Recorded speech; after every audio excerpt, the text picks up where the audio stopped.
warahmatullahi wabarakatuh. Yang saya hormati Ibu Bapak dosen pengampu dan penguji uji kinerja.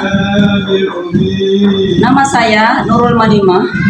Saya guru mata pelajaran fikih di MA Al-Ikhlas NW Munggi. Saya mahasiswa PPG di LPTK IAIN Takengon dan JAB Bet 4 dengan NIM 254216011985.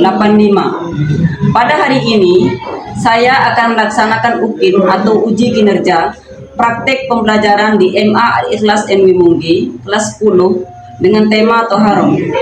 Baiklah, sekian dari saya. Assalamualaikum warahmatullahi wabarakatuh.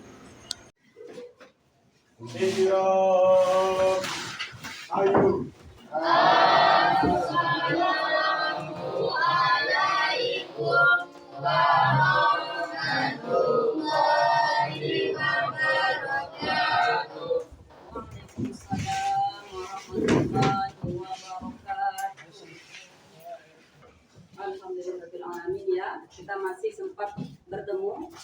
Bagaimana kabarnya? Baik. Kita masih diberikan kesehatan ya? Iya. Ada yang sakit? Tidak. Ya, kita dulu ya. Sebelum kita mulai pelajaran, kita pesan dulu. Yang pertama, Agustina Ramdhani. Apa ya? Arbahari Rahman. Salamuddin. Rian Anggara. Tidak hadir. Apa? Rian Ratna Dewi Permatasari. Azhar. Hadir. Radika Kusuma. Hadir. Rena Yanti. Hadir. Husnul Faiza. Hadir. Dadang Chandra Wiguna. Hadir. Baiklah anak-anak, hari ini kita akan belajar tentang fikih ya. Materi fikih hari ini yaitu tentang taharoh ya. Oleh karena itu kita akan membagikan kelompok menjadi 3 ya. Kita akan menggunakan diskusi ya. Kelompok 1 akan membahas tentang pengertian dan tata cara taharoh ya. Kemudian kelompok 2 akan membahas tentang alat-alat taharoh dari hadas dan najis. Kemudian kelompok 3 ketentuan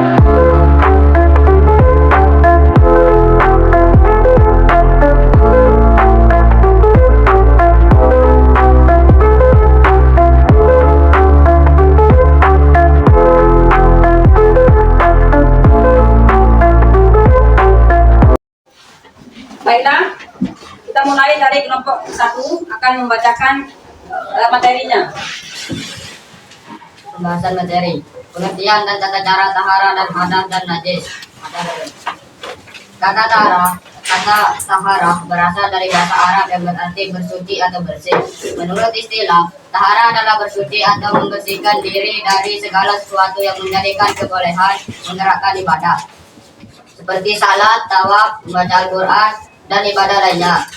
Bersuci merupakan hal yang sangat dianjurkan dalam Islam. Terdapat banyak dalil yang berisi anjuran bersuci, baik yang berasal dari Al-Quran maupun hadis.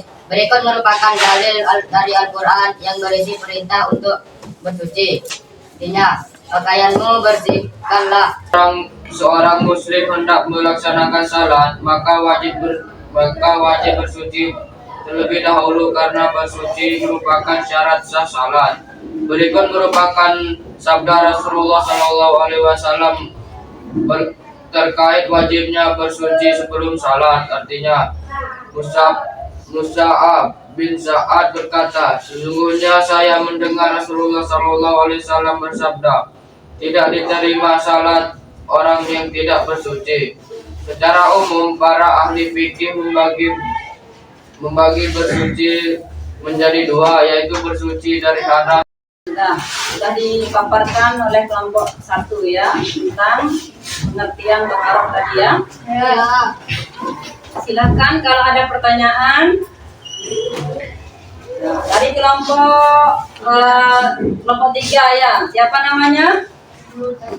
Nah, ya, yang akan bertanya dari kelompok 3 namanya Husnul Faiza. Silahkan. Apakah boleh bersuci menggunakan air kopi? Tidak, karena air kopi sudah tercampur. Nah, tidak boleh ya, karena air kopi itu bukan untuk bersuci ya, karena sudah tercampur dan sudah berbeda warnanya ya, jadi tidak boleh. Nanti kalau ada yang kalian lihat air kopi, dia menggunakan air kopi untuk berwudu, tidak boleh ya. Ya. Sekarang pamerkan ya, paparkan materi untuk kelompok 2, silahkan dibaca. B. Alat-alat penghalang dari hadas dan najis.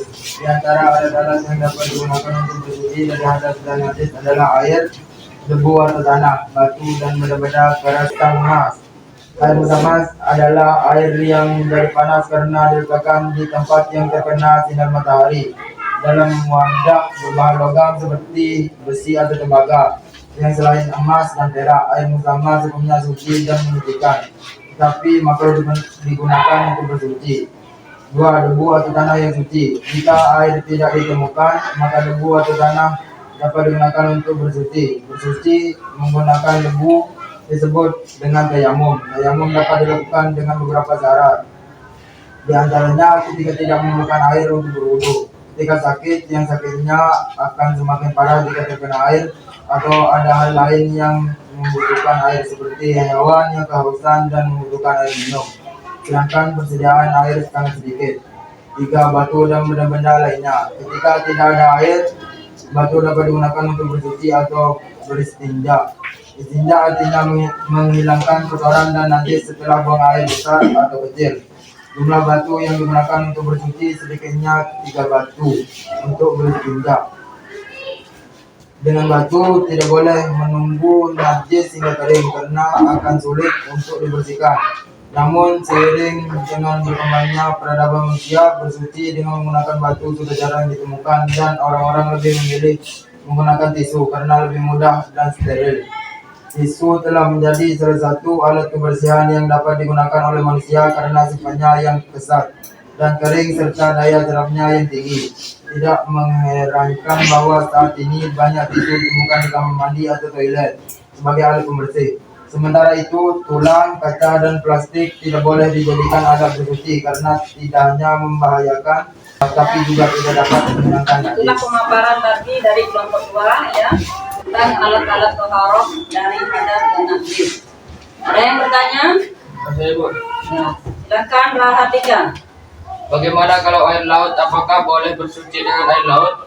Boleh, karena air laut termasuk air yang boleh digunakan untuk bersuci. Boleh ya, air laut itu boleh. Karena cukup banyak airnya kan. Kan kelompok 3 untuk memaparkan materinya. C. Ketentuan wudu tayamum dan mandi wajib. 1. Ketentuan wudu. Wudu secara bahasa artinya bersih atau indah, sedangkan secara istilah wudu adalah membersihkan anggota tubuh dengan air yang suci. Mencucikan untuk menghilangkan hadas kecil berdasarkan syarat dan rukun tertentu. A. Syarat sah wudu. Di antara syarat sah wudu adalah sebagai berikut. 1. Islam. 2. Mumayyiz atau tamyiz artinya dapat membedakan hal yang lebih baik dan buruk.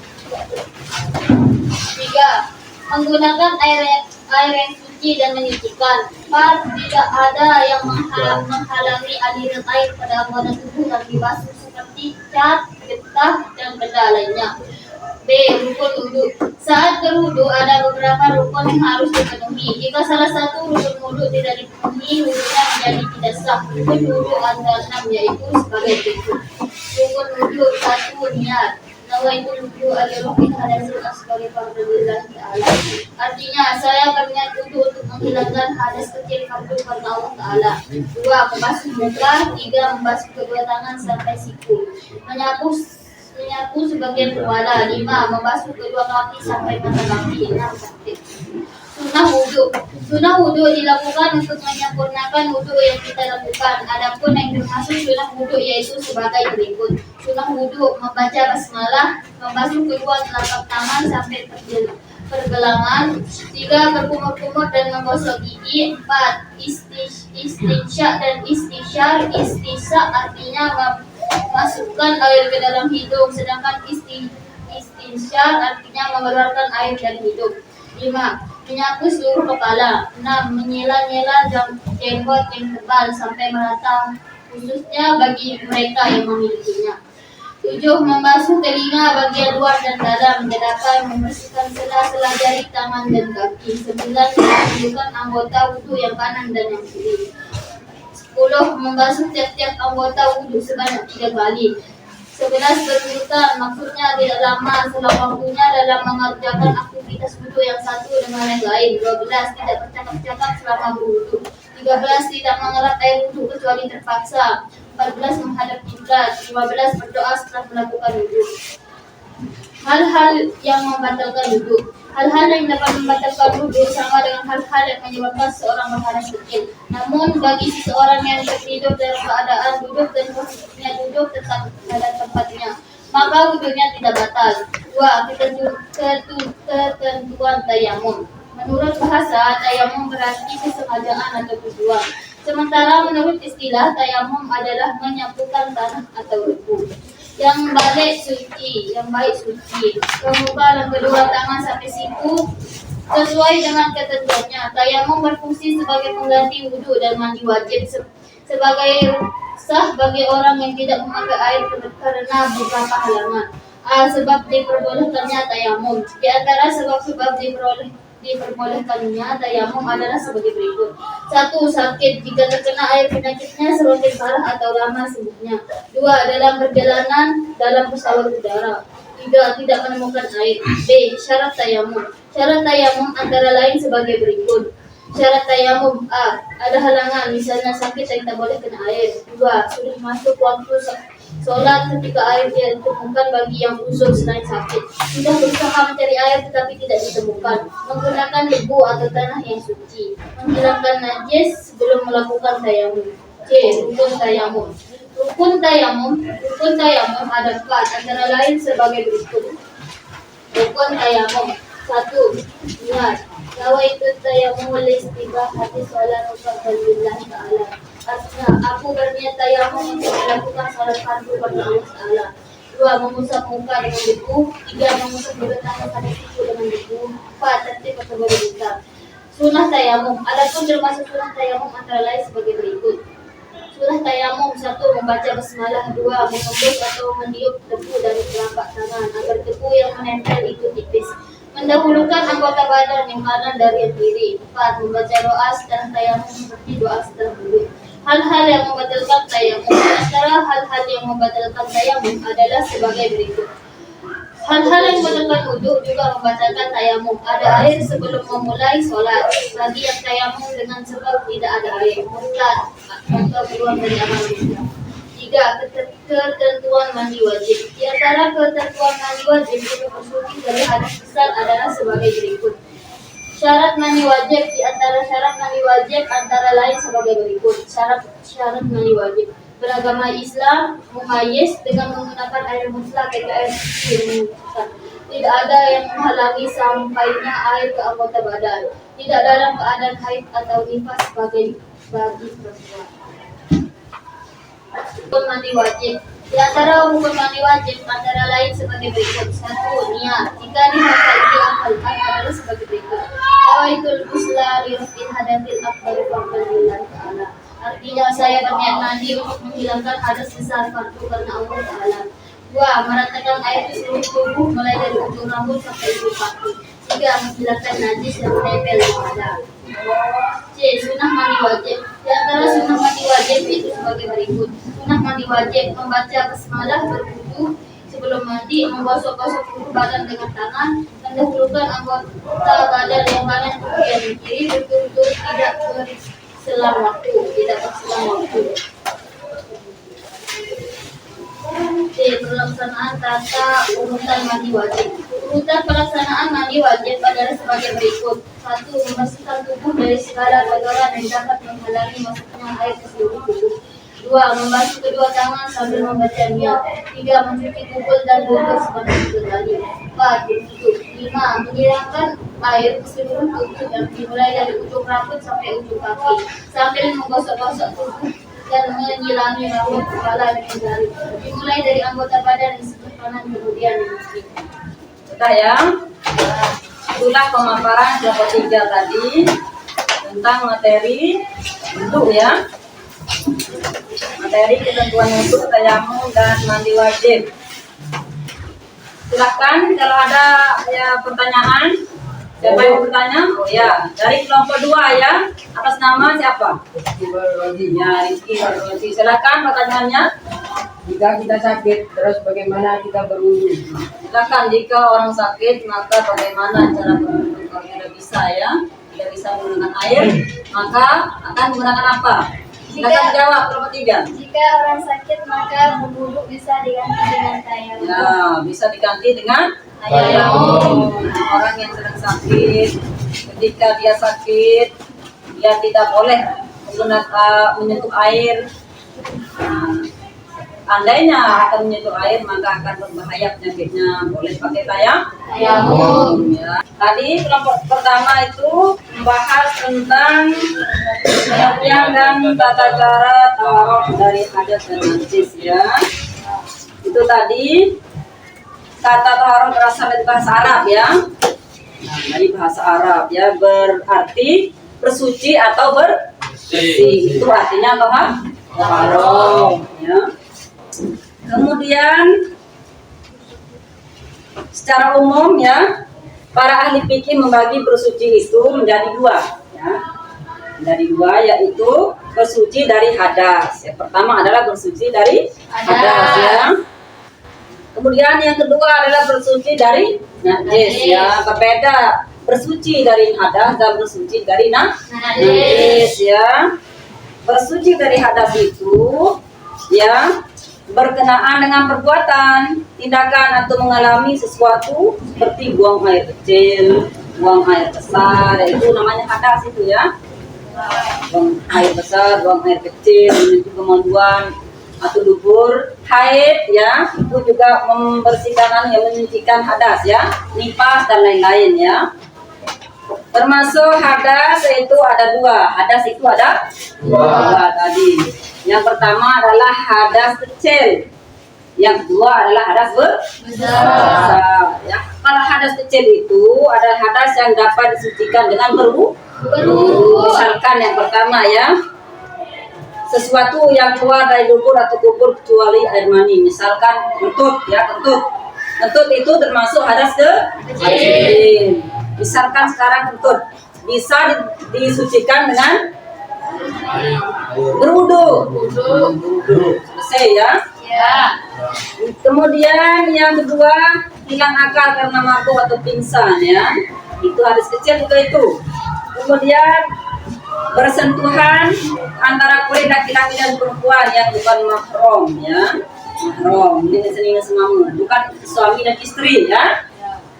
Kemudian menyentuh dubur dan kubur dengan telapak tangan, menyentuh dubur atau kubur dengan telapak tangan.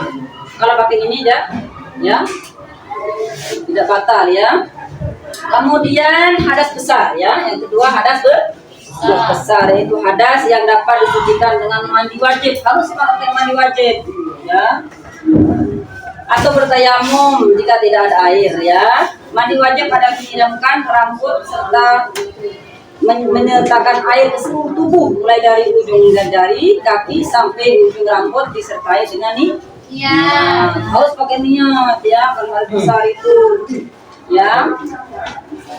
Ada di antara hal yang menyebabkan seorang mandi wajib adalah sebagai berikut ya. Ada pertama berhubungan suami istri. Kalian kan masih muda, belum punya istri, belum punya suami ya. Kemudian yang kedua, keluar air mani ya, baik karena bermimpi. Ini laki-laki ya, bermimpi. Kemudian ketiga, meninggal dunia ya, meninggal dunia.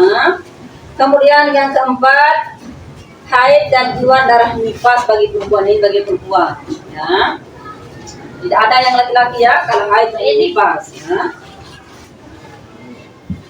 Tidak ya, tadi itu sudah dipahami yang materi pertama itu? Ya, ada salah 2. Tadi ya harus besar, harus kecil. kemudian sekarang untuk kelompok kedua tadi alat-alat taharah dari hadas dan najis, ya. Di antara alat-alat yang dapat digunakan bersuci dari hadas dan najis adalah air. Yang pertama itu air. Kita membersihkan hadas dan najis itu yang pertama adalah air. Nah, kemudian air itu juga ada anunya ya, perbedaannya. Yang pertama air suci dan mensucikan itu tohir. Tahir ada air yang suci sekaligus bisa menyucikan ya, seperti contohnya ya air laut ya, yang boleh untuk berwudu ya, boleh digunakan untuk berwudu. Yang pertama yaitu air hujan. Nah, air hujan, dengar ya, air hujan boleh digunakan untuk berwudu atau mandi besar, misalnya di air hujan yang deras. Kemudian air es misalkan di negara barat ya kan banyak es di sana ya, di Korea misalkan. Kalau di Indonesia kan tidak ada ya, kalau di sana boleh menggunakan es. Kemudian air embun yang pagi itu, coba lihat di rumput-rumput itu kan ada air embun gitu kan. Nah, kalau bahasa Sasanya ada ya. Kalau bahasa Indonesianya air embun. Nah, boleh itu. Misalkan tidak ada air sama sekali boleh pakai wudu gitu ya. Kemudian air sungai ya, sungai Bu di sini itu boleh itu, kalau besar airnya itu ya boleh digunakan untuk berwudu. Misalkan sedang berada di sawah misalkan, kemudian tidak ada air untuk berwudu, ada air sungai mengalir, boleh. Kemudian air sumur. Kalau air sumur sudah lumrah ya, sudah dikenal kalau air sumur itu boleh digunakan berwudu atau mandi ya. Kemudian air mata air ya, misalkan ada air yang mengalir di bawah kaki gunung ya, gunung ada air yang mengalir kaki gunung ya, di paling bawah itu ya. Sudah? Kemudian ada namanya air suci tetapi tidak menyucikan. Ada suci tapi tidak bisa menyucikan ya. Contohnya seperti apa? Ya, air suci yang telah dicampur dengan benda suci lainnya hingga berubah, seperti air kopi tadi ya. Air kopi tidak boleh karena sudah dicampurkan dengan benda lain, kemudian berubah warnanya yang tadi tidak hitam menjadi hitam. Kemudian air teh tidak boleh. Kemudian apa lagi? Air kelapa juga tidak boleh ya. Apalagi air jus, air kencing ya, apalagi air kencing itu, air kencing itu najis ya.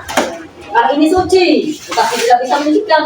Kalau diminum boleh tapi untuk berwudu tidak boleh gitu. Kemudian ada namanya air mustakmal, yaitu sedikit yang telah digunakan untuk bersuci walaupun tidak berubah sifatnya. Misalkan air di bejana ya, air di bejana, di ember misalkan, tetapi sudah diambil setengahnya, satu ember kecil. Nah, sudah diambil separuhnya, tidak boleh itu ya, tidak boleh digunakan untuk berwudu karena kecil ya, karena sedikit. Misalkan segini, kemudian kita berwudu, tidak boleh itu ya. Kalau kecil, kalau besar aja boleh. Misalkan air kolam kan besar ya, boleh itu. Kemudian air pohon-pohonan atau buah-buahan seperti air kelapa tidak boleh. Seperti apalagi buah-buahan yang banyak airnya. Ya, air tebu tidak boleh. Tidak boleh itu ya. Kemudian ada namanya air mutanajis, yaitu air yang terkena najis. Nah, misalkan terkena kencing misalkan tidak boleh, atau terkena ya air anjing tidak boleh, terkena najis seperti apalagi yang najis boleh ya. Kemudian apalagi air musammas adalah air yang panas, misalkan bejana ditaruh di halaman rumah, kemudian sinar matahari itu, kemudian air itu menjadi panas, tidak boleh ya. Ya. Nanti akan berbahaya dengan kulit kita ya. Kalau hangat itu, kalau panas itu tidak boleh ya. Karena akan mempengaruhi daripada tubuh kita. Nanti kalau terlalu panas, nanti wajah kita akan terluka atau akan memerah ya. Kemudian debu ya, dengan tadi air ya, sekarang debu. Nah, menggunakan debu. Kalau tidak ada air boleh dengan debu ya, seperti tayamum ya, debu ya.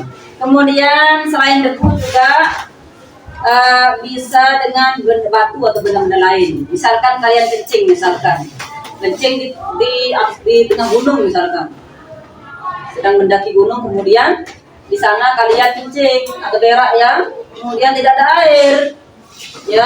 air, maka boleh dengan debu. Kemudian boleh juga dengan batu, tapi tidak ada air ya, tidak membersihkan najis. Kemudian ini yang harus bersih ya.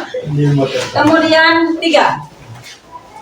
kelompok 3 tadi membahas tentang ketentuan wudhu, tayamum, dan mandi wajib. Yang pertama adalah ketentuan wudhu.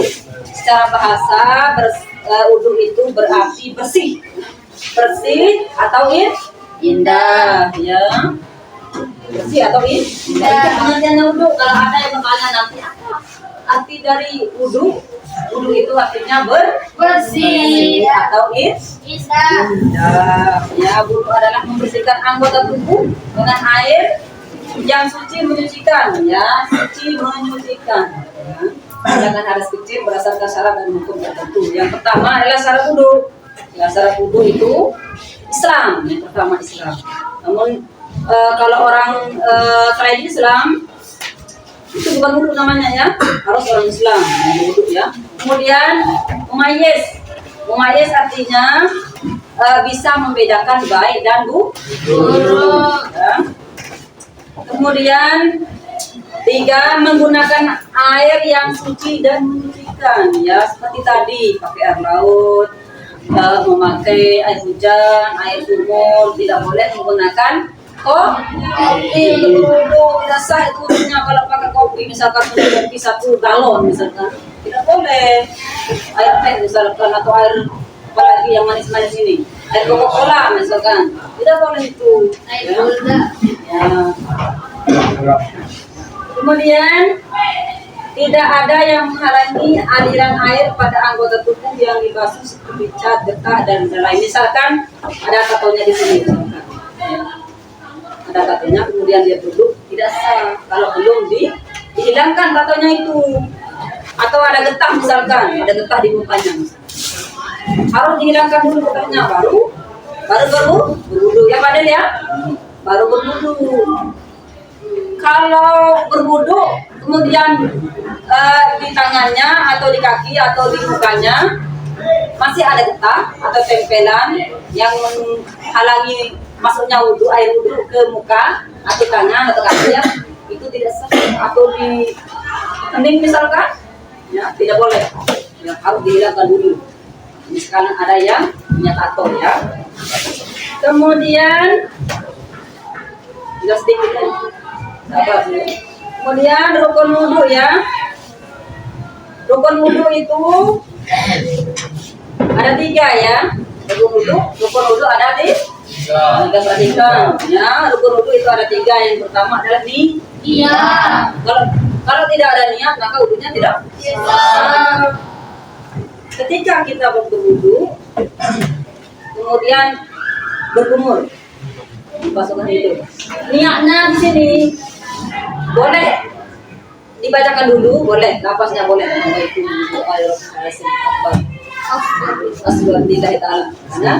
kemudian di sini, ketika di sini ya, ketika di muka baru berniat di sini. Boleh berniat pakai bahasa sendiri, boleh bahasa Indonesia boleh. Saya berniat untuk wudhu untuk menghilangkan hadas kecilku. Boleh, tapi hati ya, niat itu di dalam hati. harus ada niat ya. Kalau tidak ada niat maka wudhu itu tidak sah ya. Kemudian sunnah wudhu ya. Tadi itu wajib katai niat. Yang kedua yang kedua itu tadi memasuk kedua tangan sampai siku. Membasuh muka ya, niat, kemudian membasuh muka, kemudian membasuh tangan sampai siku-siku, sampai sini ya. Ingat yang berwudu, jangan sampai sini. Berwudu sampai siku-siku. Kemudian menyapu sebagian kepala. Menyapu. Jangan dibasuh semuanya ya. Ya.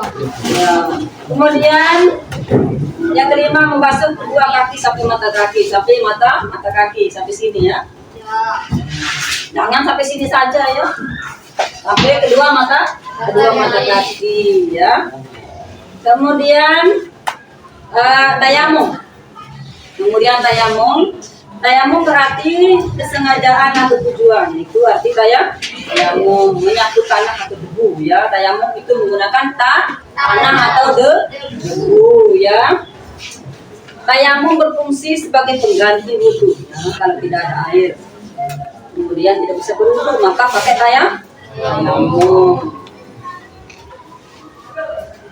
Di antara sebab-sebab diperbolehkannya tayamum adalah seperti berikut. Pertama, yang boleh menggunakan tayamum.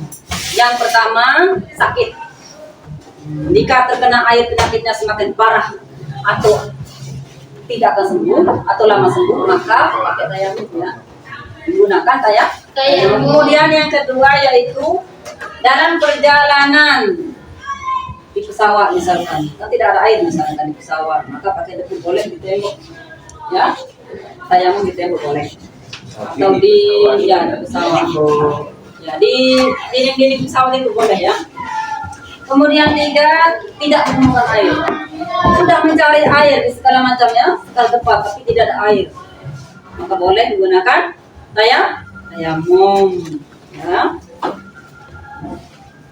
Nah, rukun tayamum itu yaitu ada 4 ya.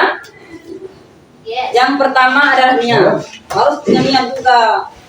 Bukan wudhu saja yang niat ya, tayamum juga harus ya. Nawaitu tayammumi tayammuma li istibahati sholati fardhillah. Pas di muka, pas sedang membasuh muka itu tempat berniat. Kemudian mengusap muka dengan debu. Kemudian kedua tangan sampai siku ya. Kemudian sudah ya sampai siku. Kemudian 3 ya, mandi wajib. Di antaranya mandi wajib untuk bersuci dari hadas besar ya. Mandi wajib itu hadas besar ya. Syarat mandi wajib di antaranya adalah beragama Islam. Wajib mandi besar ya. Wajib mandi wajib bagi orang yang beragama Islam ya. Kemudian yang mumayyiz, yang bisa membedakan baik dan buruk, itu namanya mumayyiz. Bisa membedakan mana yang baik, mana yang buruk, mana yang benar, mana yang salah, itu artinya mumayyiz. Kemudian dengan menggunakan air mutlak, yaitu bersuci dengan menyucikan. Ya, jangan mandi wajib menggunakan air kelapa, air kopi, itu boleh gitu ya. Tidak sah itu, harus menggunakan air suci serta menyucikan. Itu air mutlak. Air mutlak artinya air yang suci serta menyucikan. Seperti tadi, ada 7 tadi. Yang pertama air sumur, yang kedua air laut, yang ketiga air embun, air hujan, air mata air sungai dan lain-lainnya. Air salju dan air embun. Ya. Kemudian sunnah mandi wajib yang membaca basmalah. Sunnah ya. Sudah ya. Sudah habis ya materi kita hari ini ya. Alhamdulillahirobbilalamin. Jadi kalian semua sudah paham ya? Insyaallah. Semuanya sayang. Karena saya ragu.